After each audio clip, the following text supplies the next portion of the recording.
MCC dan Rumah Junior menyediakan tumbler dengan 3 pilihan. Dengan membeli tumbler ini, Anda sudah turut membantu berdonasi untuk saudara-saudara kita di pedalaman Indonesia Timur. Buruan dapatkan, stok sangat terbatas ya.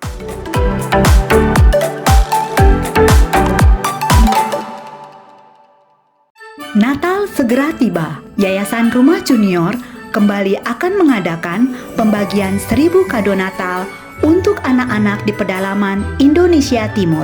Mari kita rayakan Natal bersama dengan berbagi kado Natal.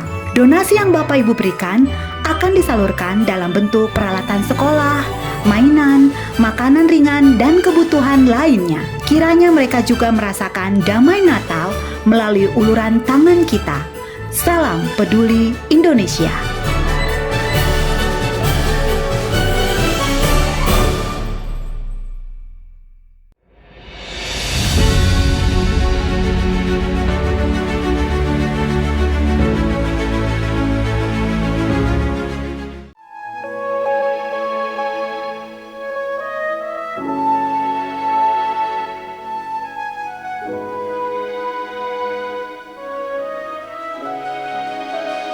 Kami menyanyikan kebesaran-Mu, Tuhan.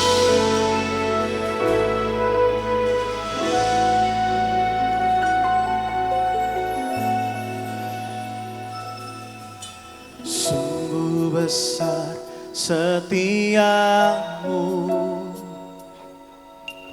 Kau nyatakan bagiku.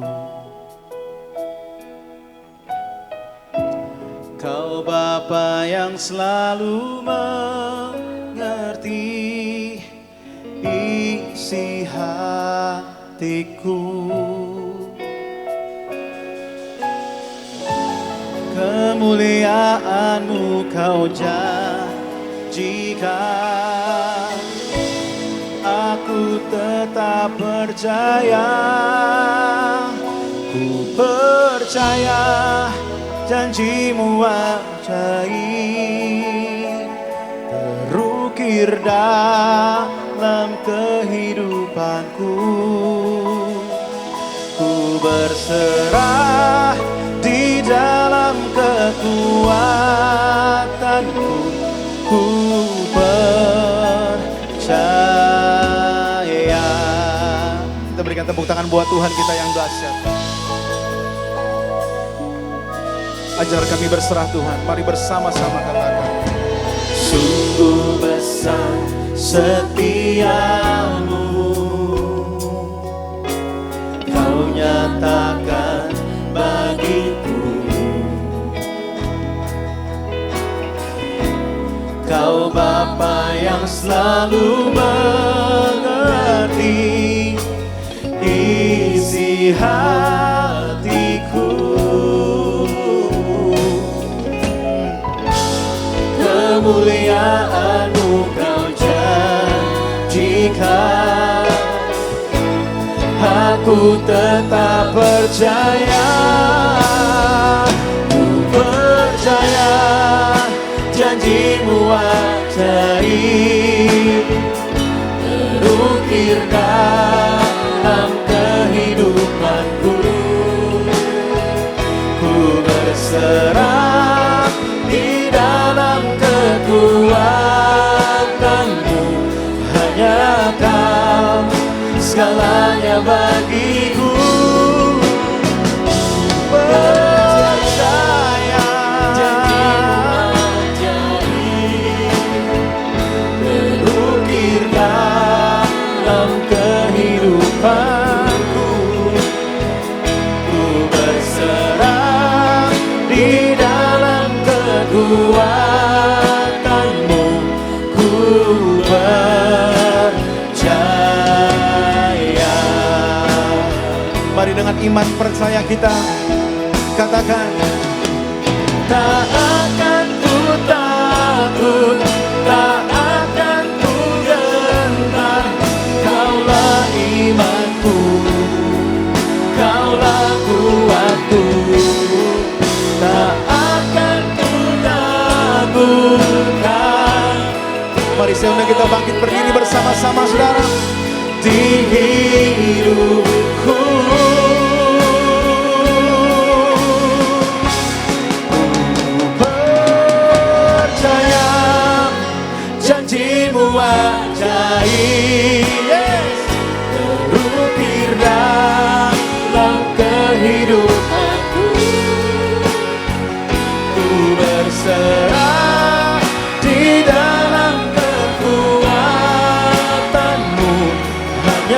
Kau segalanya bagiku.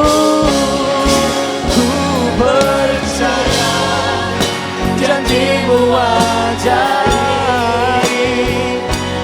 ukir dalam kehidupanku. Ku berserah di dalam kekuatanmu. Ku percaya. Katakan ku berserah. Ku berserah di dalam kekuatanmu. Ku percaya. Kami percaya. Ku percaya.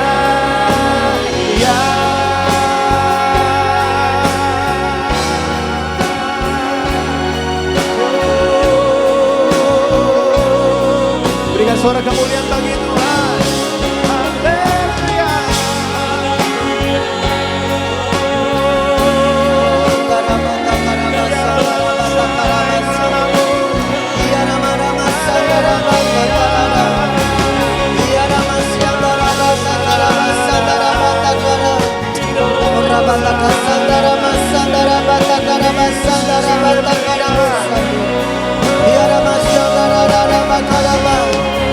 Kami menggunakan Kau ya Roh Kudus.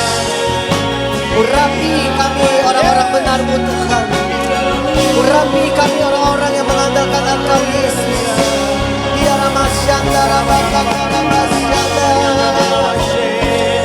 Ya Ramasyanda. Ya Ramasangka Ramasangka.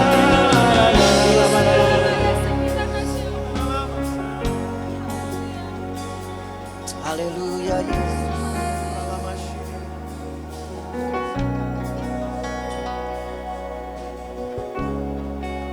Sekali Yesus, selamanya Yesus. Harapanku tak akan hilang, karena kasih-Nya Amin Tuhan. Oh Yesusku, Oh Yesusku, ku cinta Kau selamanya. mari katakan sama-sama. Sekali Yesus, selamanya Yesus. Harapanku tak akan hilang, karena kasih-Nya sekarang ku ada. Oh Yesusku, ku cinta Kau selamanya. Sekali Yesus, selamanya Yesus. Harapanku tak akan hilang, karena kasih-Nya sekarang ku ada. Oh Yesusku, ku cinta Kau selamanya. Aku mau memuji. Karena kasih-Nya sekarang ku ada. Oh Yesusku, ku cinta Kau selamanya. Karena kasih-Nya sekarang ku ada. Oh Yesusku, ku cinta Kau selamanya.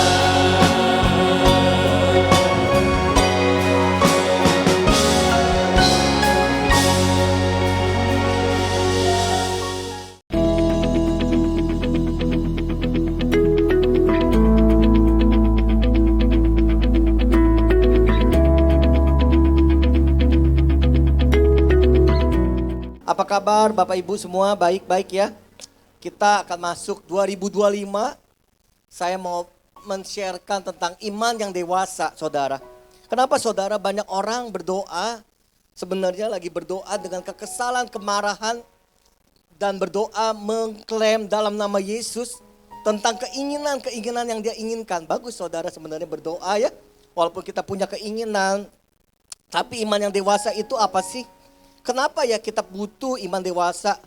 Kalau saya doa kok nggak kejawab dan dijawab sama Tuhan, ada apa dengan iman saya? Apa iman saya kurang besar, kurang kuat, kurang apa? Kita mau belajar saudara sehingga saudara menuju 2025, imanmu dewasa bukan iman yang meminta, oke ya? Saudara mari slide pertama sudah tampil. Saudara iman yang dewasa, saya kasih ilustrasi kalau saudara orang tua pasti punya dan tahu apa itu anak-anak kita saudara. Ketika anak-anak kita mulai ngepel di rumah, bersih-bersih di rumah, kita lihat ada perubahan nih. Pasti ada sesuatu ya. Habis makan, sampahnya dibuang, cuci piring sendiri, nggak ada yang kasih tahu, nggak ada yang suruh, inisiatif sendiri saudara. Lalu habis makan, mainan, berantakan dirapiin. Tiba-tiba belajar di kamar sendirian. Kita tahu anak kita lagi pengen sesuatu, tapi mewujudkannya dengan ekspresi yang dia miliki saudara. Ada anak yang minta langsung minta kan? Ada anak yang minta tapi dengan cara yang supaya menyenangkan hatinya Tuhan. Tiba-tiba habis itu dia ngomong sama kita. Dedi saya mau kado dong. Karena sebentar lagi dia ulang tahun. Mau beli sepatu Nike, Air Jordan atau apapun. Dedi beliin PS5 atau PS berapa saya nggak tahu sekarang saudara. Dedi pengen beli ini kenapa? Dia pengen sesuatu makanya dia melakukan hal yang membuat kita senang saudara. Akhirnya kita senang, kita bilang gini, Dede mau kemana? Koko mau kemana? Yuk kita ke mall, dibeliin saudara. Jadi ada apa ya? Ada sesuatu yang dikerjakan, lalu dia ngomong sama kita, lalu kita mewujudkan saudara.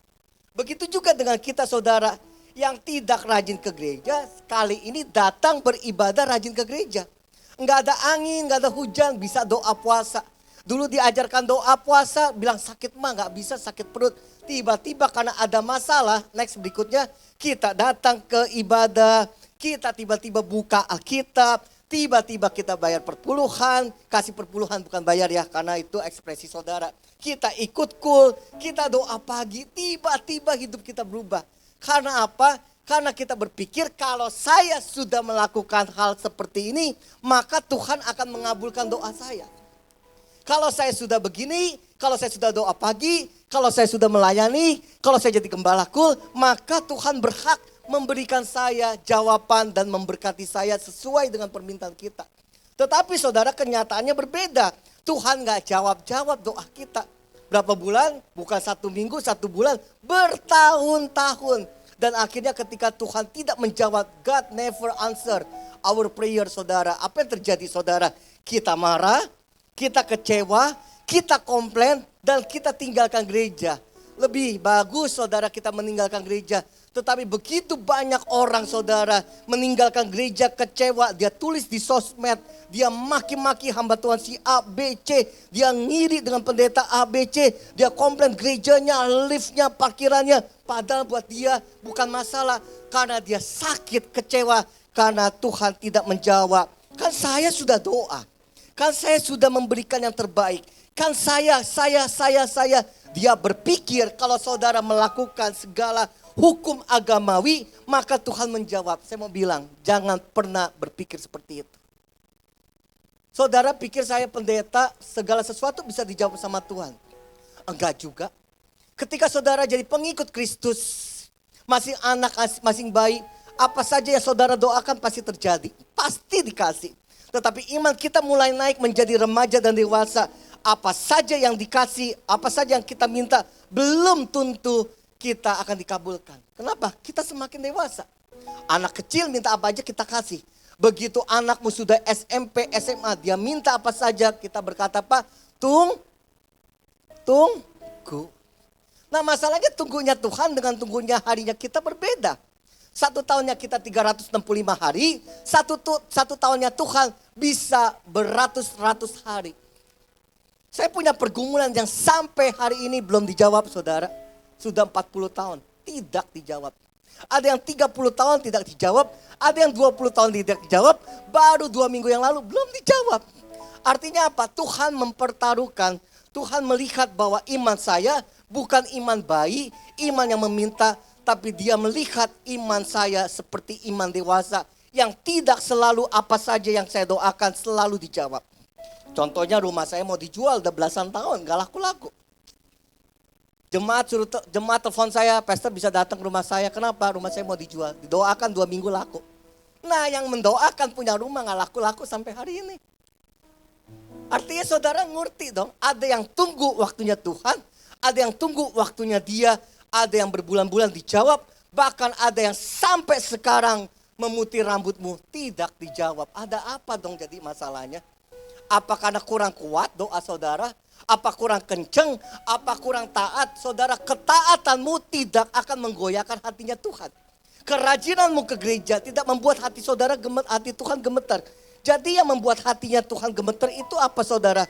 Ketika kita tidak punya hak memaksa Tuhan menjawab doa kita dengan segala perbuatan agamawi yang kita lakukan, maka Tuhan akan bergerak dalam hidup kita.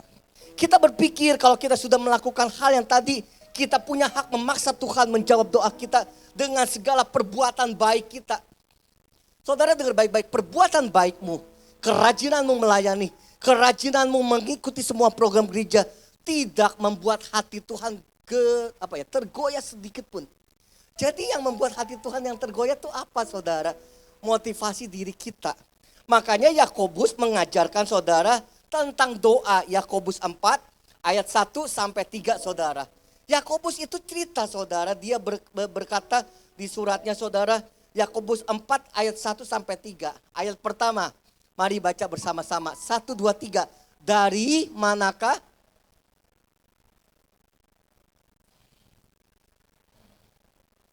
Bukannya datangnya dari apa? Hawa nafsu yang saling berjuang di dalam tubuhmu. Ayat 2 saudara. Lalu kamu membunuh, kamu iri hati, tetapi kamu tidak mencapai tujuanmu. Lalu kamu bertengkar dan berkelahi, kamu tidak beroleh apa-apa karena kamu tidak berdoa.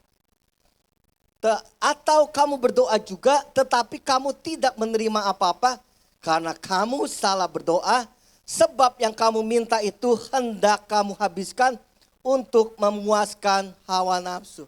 Yakobus 4 ayat 1 sampai ayat ketiga saudara berkata, kita berdoa sih, kita di gereja sih, kita meminta sama Tuhan sih, tapi permintaan kita dasarnya iri hati. Kenapa kamu berdoa? Ya karena saya iri hati sebenarnya, kalau ditanya benar-benar. Kenapa kamu berdoa? Berdoa dengan motivasi iri hati. Yakobus 4 ayat 2, lihat kerabat sudah punya mobil. Lihat teman di Kul sudah beli rumah walaupun rumahnya jauh. Lihat saudara-saudara udah pergi ke Eropa, dia masih seputar sentul. Iri hati. Lalu saudara berdoa, Tuhan aku minta tahun ini aku diberkati.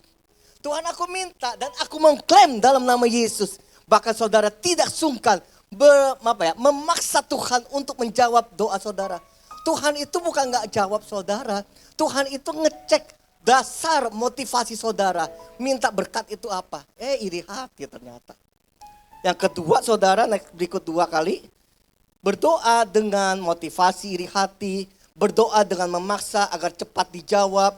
Berdoa karena tidak mau menghadapi masalah yang berat. Padahal masalah tersebut adalah konsekuensi ketika saudara melakukannya. Iri hati, pengen cepat kaya, buru-buru pinjol. Saudara dengar baik-baik ya, yang sudah memikirkan merencanakan pinjol stop ya. Saya nangani jemaat pinjol pusing saudara. Kenapa saya bilang saya nggak bisa jawab. Saya nggak bisa bantu, cuma mendoakan. Pinjol adalah konsekuensi seseorang waktu dia minjem di online. Dan konsekuensinya saudara mesti bayar dengan air mata. Berat sekali saudara. Jadi segala sesuatu yang terjadi dalam hidup kita. Saya pernah ngomong Yakobus ayat 1.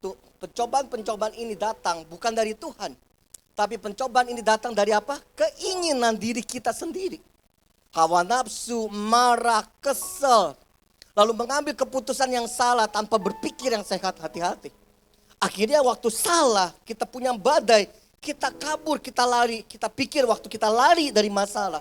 Kita berpikir badai tidak akan datang. Jangan lupa, badai akan semakin besar sebelum saudara menyelesaikan badai itu satu persatu bersama Tuhan. Jadi saudara, orang itu berdoa semuanya iri hati. Kenapa? Yang didoakan buat saya. kesembuhan saya, pasangan saya, keluarga saya, berkati saya, lunasi hutang-hutang saya, mantu yang baik, mertua yang baik, pasangan yang baik, semua untuk saya saudara. Dan akhirnya sebenarnya kita tidak kuat, kenapa? Benih yang ditabur, firman yang ditabur dalam hidup saudara, ternyata benihnya jatuh di tempat yang salah, yaitu hati kita.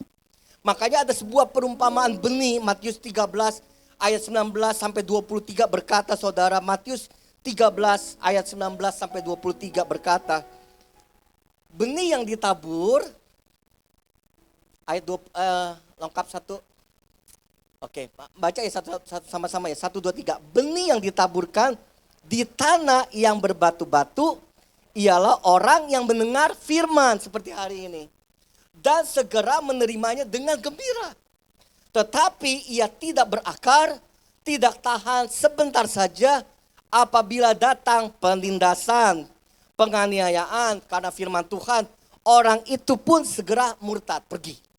Lalu yang kedua saudara, yang ditaburkan di tengah semak duri ialah orang yang mendengar firman itu, lalu kekhawatiran dunia datang, tipu daya kekayaan menghimpit firman itu sehingga ia tidak berubah. Nah yang terbaik yang poin 3 saudara, yang ditaburkan di tanah yang baik, respon yang benar. Hati yang benar, mau dididik, mau ditegur, adalah orang yang mendengar firman itu dan mengerti. Dan karena itu ia berbuah, ada yang 100 kali lipat, ada yang 60 kali lipat, ada yang 30 kali lipat, dan seterusnya. Saudara, firman Tuhan ada 3 saudara tadi ya, benih itu kasih perumahan 3. Ada benih yang ditaruh di tanah berbatu saudara. Iman yang mudah digoyahkan. Tanah berbatu, iman yang digoyahkan. Gampang mudah digoyahkan. Lihat kiri kanan, lihat teman tergoyahkan. Lihat teman begini-begini pergi ke Eropa tergoyahkan. Kok saya nggak bisa, kok saya nggak bisa. Iri hati lalu kecewa. Lalu saudara, iman ditaruh di benih di semak berduri. Semak berberduri berbicara tentang iman yang dipenuhi dengan tekanan masalah dan masa depan. Yang membuat saudara khawatir akan hidup saudara.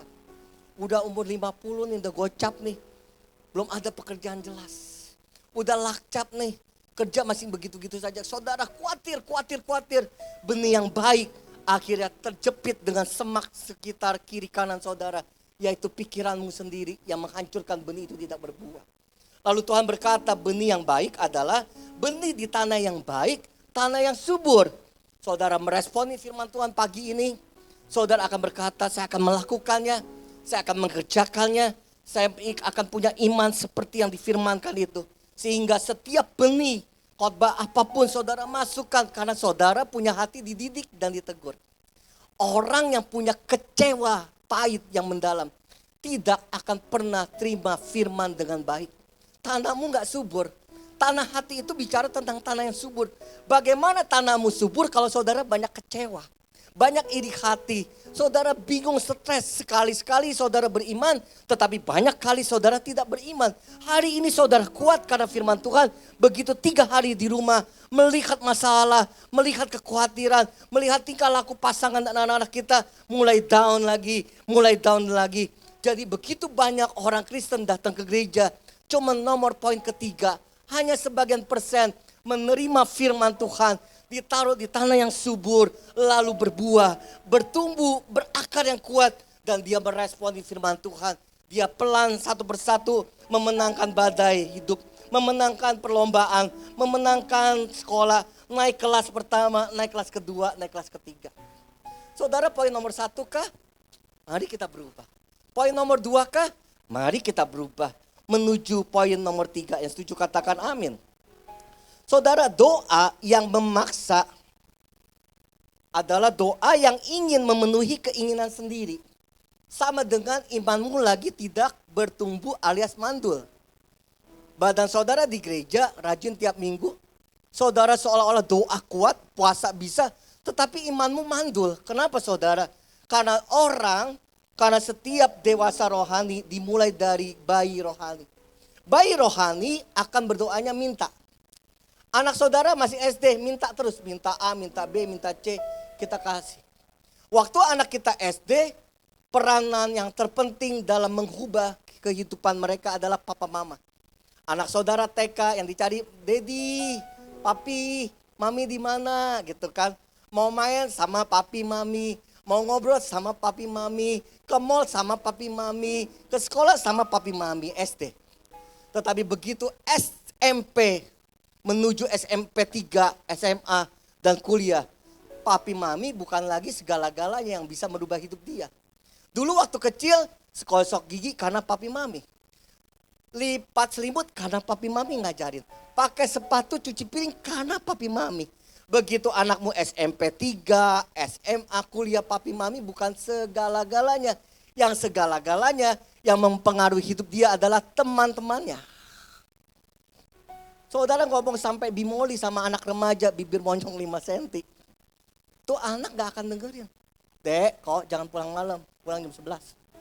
Jangan pulang pagi, pulang jam 3 pagi. Tapi begitu kita ngomong sama temennya, nanti kamu kasih tahu sama anak om ya, kasih tahu pulangnya jangan malam-malam, kalau bisa sebelum jam 10. Iya om, siap om. Dikasih tahu tuh sama bapak lu gak boleh gitu, lu jam 9 lu ya, lu janji sama gua lu ya, janji sama gua lu kalau gak berteman, jam 9 udah di rumah. Betul? Termasuk pasanganmu. Jangan pernah paksa pasanganmu berubah. Sampai ayam jago bertelur 3 kali, nggak bakal berubah. Ya ayam jago juga nggak bakal bertelur, kan dia jantan. Saudara, ya bego juga ya lama-lama ya. Saudara, kita nggak bakal bisa rubah pasangan kita. Karena sifatnya anak-anak menuju remaja. Remaja tidak akan pernah dengar temannya. Nggak bakal dengar keluarganya ngomong. Mau suami ngomong, istri ngomong, anak ngomong, nggak bakal didengar. Siapa yang mesti saudara temui? Teman-teman komunitasnya. Kalau kasih tahu suami saya dong, dia begini. Ya siap, nanti saya ngomong, kamu percaya? Ngomong, berubah. Ngerti ya saudara ya? Jadi kalau saudara maksa suami untuk ke gereja sampai ribut, harus. Di rumah ini harus ada tata tertib, percaya deh. Semua orang di rumahmu tidak akan betah dengan ngomonganmu. Dan semua orang yang saudara perintah akan melanggar perintah saudara. Jangan paksa suamimu berubah. Jangan paksa istrimu berubah. Jangan paksa anakmu harus begini. Kata harus menghasilkan pemberontakan. Sama-sama katakan, 1, 2, 3. Kata harus membuat dan menghasilkan pemberontakan. Tapi pengertian membuat orang-orang itu sadar. Apa yang saudara terapkan dalam rumah? Harus atau pengertian dan keteladanan? Harus membuat suamimu makin benci sama istrinya dan makin tidak mau bertobat, tidak mau lepas minum dan apapun kata harus. Harus membuat orang memberontak, pengertian membuat orang sadar dan mengerti. Saya tidak bikin peraturan di rumah, harus A, harus B, harus C. Kecuali misalkan hal-hal yang paling penting. Habis makan cuci piring, ya dong. Habis makan buang sampah. Pulang dari rumah buka sepatu, kan gak boleh. Pakai sepatu di kamar. Emang di Amerika boleh, bersih luar biasa. Pulang sekolah, pergi sekolah, atau siapapun pergi, istri saya pokoknya pintu mesti kunci. Itu kan ada rule. Tapi harus untuk merubah pasanganmu, berhenti rokok. Percaya sama saya. Dia siapkan 10 box Marlboro lagi. Lu nanti masuk neraka, wah dia samperin neraka. Kenapa? Karena dia benci ngomongan sama saudara. Makanya kita gak berhasil menginjili keluarga kita, anak kita, saudara kita. Karena apa? Peraturan Tuhan yang penuh kasih kita paksa dengan kata harus. Sehingga orang tuamu sebenarnya mau ke gereja. Tapi dia benci sama saudara. Dia ingat kata-kata cerewetmu. Stop menginjili keluargamu. Semakin saudara berusaha menginjili keluargamu, semakin keluargamu tidak akan datang ke gereja. Yang mengerti katakan amin. Pria bilang, mereka gitu ya. Termasuk pria tidak bisa memaksa para wanita. Wanita tidak bisa memaksa suami. Dan semuanya tidak bisa memaksa anak-anak ketika anak-anak sudah jadi remaja. Itu hukum saudara. Coba deh. Stop mulutnya. Jangan terlalu kepo itu mulut. Tuh dengerin tuh firmannya buat lu juga. Jadi sekarang saya tahu nih pasti ada yang cubit-cubitan tentang kaki gitu ya. Bukan di Pletopia ini, di gereja jangan main tentang kaki. Kenapa? Kita pengen buru-buru doa sih, tapi doa yang memaksa keinginan dan keinginan kita.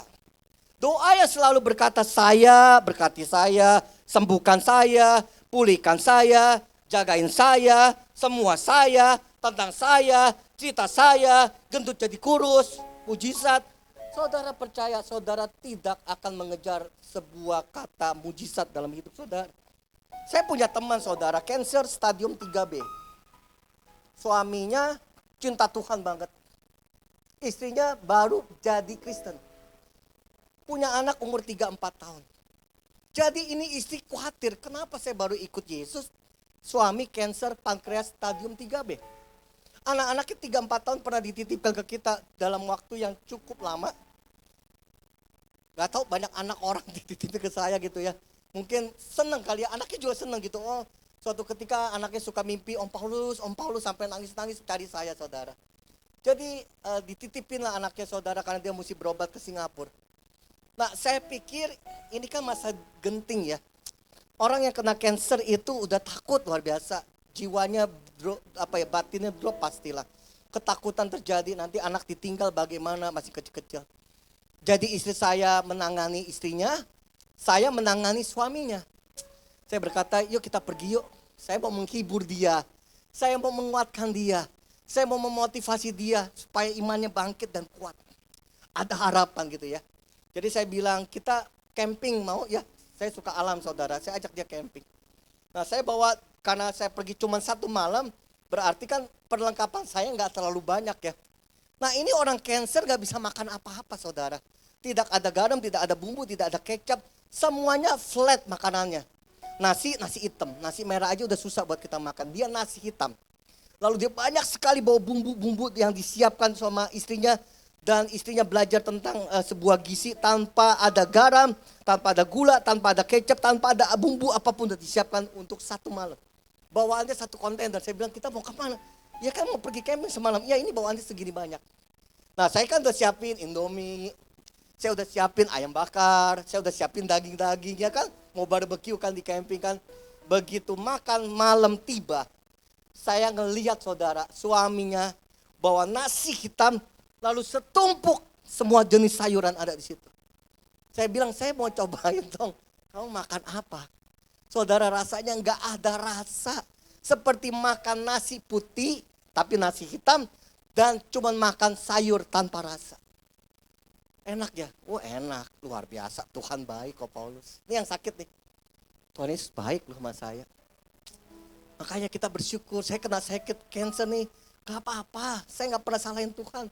Sampai ini saya nggak ngomong sama Tuhan, Tuhan kenapa, enggak, ini pasti saya mati udah siap kok.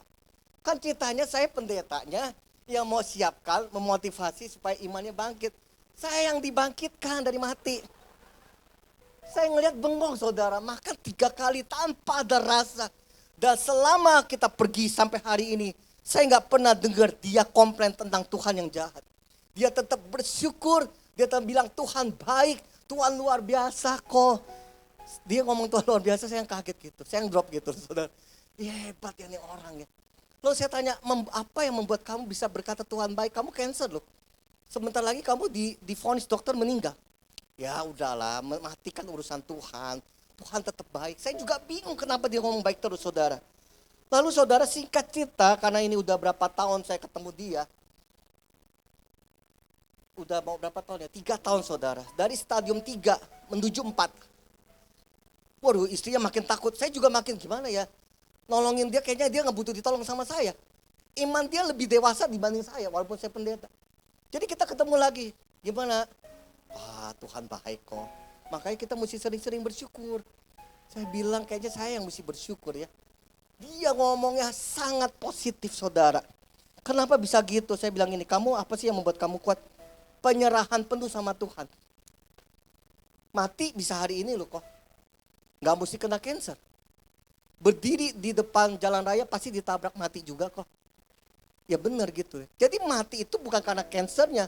Mati itu bisa kapanpun. Ya kan kayak wartawan kemarin ditabrak gitu kan ya. Siapa yang nyangka lagi berhenti ditabrak mati 3 orang. Siapa yang sangka di Tangerang saudara ada truk ugal-ugalan. Main nyelonong-nyelonong gitu. Waduh belasan orang mati. Siapa yang sangka tukang gorengan dibunuh, dimutilasi. Emang pernah nyangka begitu? Itu hidup. Jadi bilang penyerahan total, sungguh-sungguh tanpa syarat. Jadi saya nggak pernah minta, saya udah ikut Tuhan. Makanya Tuhan harus harus kabulkan doa saya. Saya kan udah doa loh Tuhan, saya udah puasa loh, makanya Tuhan harus sembuhkan saya. Itu namanya iman yang bersyarat. Jadi saya belajar saudara, iman yang dewasa, iman yang berfokus tentang Tuhan, tentang ceritanya Tuhan, tentang kemuliaan Tuhan. Dan suatu saat saudara akan melihat kemuliaan Tuhan dengan caranya Tuhan, bukan cara kita. Cara kita pengen sembuh, tapi cara Tuhan berbeda. Dan hari ini saudara, dari stadium 3B menuju 4A, 4B, sekarang menuju 2. Kenapa? Orang ini berserah. Yang tadi imannya minta-minta klaim, marah-marah. Sekarang imannya terserah Tuhan. Mati buat besok, Tuhan, aku tetap menyembah Tuhan. Mati untuk besok, aku tetap serahkan anak-anakku. Jadi waktu kita bisa berserah, tidak komplain, tidak pakai transaksi, tidak berkata saya sudah melakukan ini, sudah melakukan ini. Tetapi saya berserah sama Tuhan. Imanmu jadi kuat saudara. Saudara ada istri yang bertahun-tahun doa yang sama tentang pemulihan keluarganya. Bertahun-tahun minta suaminya balik dari perselingkuhan. Bertahun-tahun dia doa puasa. Saudara kelihatannya dia doa dengan sungguh-sungguh kan. Tapi selama doanya meminta-minta, minta suami balik, minta dipulihkan. Sebenarnya dia tidak punya iman.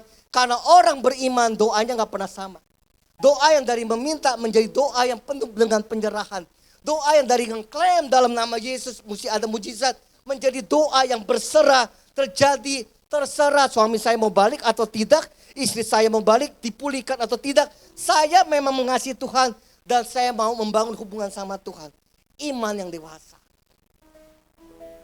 Coba lihat doa saudara tiap hari. Berkati saya, berkati saya, berkati saya, berkati saya, berkati saya. Boleh saudara, tapi imanmu iman anak ayam. Anak ayam saudara selalu rame-rame sama induknya. Ayam tidak bisa terbang tinggi seperti badai, melawan badai. Tetapi Raja Wali selalu bisa pergi menuju badai. Ayam akan meninggalkan badai. Raja Wali akan menghadapi badai. Semakin saudara berserah, percaya, Tuhan ambil hidup saudara. Tuhan mengambil alih hidup saudara. Badai boleh datang, tetapi saudara ada otoritas kuasa Tuhan dalam hidup saudara. Selama kita hidup, badai tidak akan pernah berhenti. Setuju gak sama saya? Apapun badai keuangan, udah beres cicilan, udah beres lagi persiapan pernikahan, udah beres lagi persiapan anak lahir. Jadi badai ekonomi, badai cicilan tidak pernah berhenti. Jadi saudara gak bisa salahkan badai dong. Yang harus saudara rubah bagaimana saya menghadapi badai dengan kekuatan Tuhan, bukan kekuatan saya. Orang yang mengandalkan Tuhan, dia tidak pernah klaim di dalam nama Yesus dan mengambil haknya buat diri dia. Jadi segala bentuk apapun yang saudara kerjakan di dalam bentuk gereja, kerohanian, apapun yang saudara lakukan tidak menggerakkan hati Tuhan untuk menjawab doa saudara. Suatu saat saya ditanya sama Tuhan, Tuhan saya punya masalah begitu banyak. Lalu Tuhan berkata kalau aku tidak kabulkan masalah kamu, apa yang kamu lakukan? Kalau Tuhan bertanya lembut tapi menembus setiap jiwa sampai saya nangis. Tersengguk-sengguk saya bilang saya gak bisa berbuat apa-apa. Tapi andai kata masalah saya gak pernah diselesaikan, aku tetap menyembah Tuhan, mengasihi Tuhan dengan segenap hati tanpa menerima apapun. Karena aku hanya pengen menemukan Tuhan. Karena aku pengen punya kasihnya Tuhan. Karena waktu Tuhan memberikan kasihnya, kita bisa kuat menghadapi badai apapun. 2025 badai pasti besar, dengar ini, dengar baik-baik. Hanya orang yang duduk diam, mengandalkan Tuhan, membangun hubungan persekutuan dengan Tuhan pribadi demi pribadi hanya berdua. Saudara kita nyanyi, kita bersorak, kita berbahasa roh, itu bahasa cinta yang paling dasar. Saya berdoa di rumah gak ada alat musik, gak ada yang mimpin. Hanya duduk diam, gak bersuara lalu menangis. Itu bahasa cinta yang paling dewasa yang saya kemukakan kepada Tuhan. Karena Tuhan mau berbicara sama kita di dalam hati yang remuk, hancur jiwanya, Tuhan berbicara. Tuhan pasti berbicara sama orang yang mengandalkan Tuhan. Hanya duduk berdua. Ini salah satu bentuk penyembahan. Tetapi kalau gak ada musik, apakah saudara bisa menyembah? Kalau tidak ada WL, kalau tidak ada sound system yang bagus, tidak ada AC yang dingin, apakah saudara bisa menyembah? Ini bahasa cinta yang paling dasar, saudara. Kita nyanyi rame-rame, oikumene, berkumpul bersama. Bagus, bagus. Tapi Tuhan minta, mau gak punya iman yang dewasa? Cuman berdua, ayam rame-rame kayak begini. Tetapi ayam tidak bisa menembus badai. Tidak bisa terbang menembus badai. Hanya Raja Wali yang terlatih menggempak badainya. Dan dia tembus badainya. Hanya berdua, saudara. Berapa banyak saudara duduk diam bersama Tuhan secara pribadi dalam seminggu? Gak gampang duduk diam 10 menit gak ngomong apa-apa. Cuman berdua, gak ada waktunya. Mungkin saudara sibuk luar biasa. Tapi mau gak saudara lewat program gereja kita sekarang ada doa pagi, jam 5 pagi saudara bangun. Dibimbing bagaimana saudara menyembah, bagaimana saudara mempersiapkan hati. Hanya berdua saudara. Mari kita berdoa dengan air mata, karena air mata bahasa cinta yang paling dalam dan menggerakkan hati Tuhan. Bahasa cinta yang terdalam ketika saudara berjumpa sama Tuhan. Saya percaya badai saya tidak akan pernah berhenti. Tetapi karena saya duduk diam, dapat kuasa Tuhan, badainya saya akan temui. Jangan pernah lari dari badai. Badai keluarga, ekonomi, penyakit, jangan pernah lari, samperin. Semakin disamperin, semakin mengandalkan Tuhan. Saudara dapat kemenangan dari Tuhan. Amin saudara. Nah saya mau simpulkan, saudara benih saudara ditaruh di semak duri atau yang batu berbata. Atau saudara taruh benih di tanah yang sangat subur. Saudara mesti pastikan bagaimana tanahnya subur. Meresponi setiap apapun. Kondisi enak tidak enak, saudara mesti percaya Tuhan Immanuel berserta dengan hidup kita. Pastikan doa saudara bukan doa yang lahir karena iri hati. Bukan karena balas, pengen coba, pengen buktikan. Bukan doa dengan kemarahan, Tuhan aku marah. Berkati aku supaya teman-teman lawanku melihat aku diberkati Tuhan. Semakin saudara memaksa Tuhan, hidupmu gak mengalami pemulihan apapun. Hidupmu tidak mengalami pemulihan apapun. Dan yang terakhir, saya mau mengajak kita menuju 2025. Menjadi iman yang dewasa. Ketika saudara banyak duduk diam sama Tuhan. Jam 5 pagi saya tunggu ya. Kadang saya isi setiap seminggu 2-3 kali. Nanti diganti istri saya, kadang koordinator kayak Pak Haryanto akan memimpin kita. Cuman fokus gini, saya doa pagi apa ya? Saya mau ketemu Tuhan. Kenapa kamu doa pagi? Supaya dijawab. Percaya, masalahmu tidak akan dijawab. Kalau saya bilang, saya cuma mau ketemu Tuhan. Disembuhkan atau tidak disembuhkan. Diberkati atau tidak diberkati. Masalah saya dijawab atau tidak jawab. Saya pengen ketemu Tuhan. Dan waktu saya ketemu Tuhan, saya gak akan khawatir lagi dengan masalah yang besar. Amin saudara. Yuk kita bangkit berdiri dan tepuk tangan buat Tuhan kita. Mari kita angkat kedua tangan kita. Biar berkat kasih karunia dari Allah Bapa, penyertaan anak yang tunggal Yesus Kristus dan Roh Kudus menyertai kami. Tuhan terima kasih buat firman yang mendidik kami. Biar tanah ini menjadi tanah yang subur. Dengan penuh kasih, bukan iri hati, marah, bakal dendam. Di dalam nama Yesus, semua yang percaya berkata, Amin. God bless you.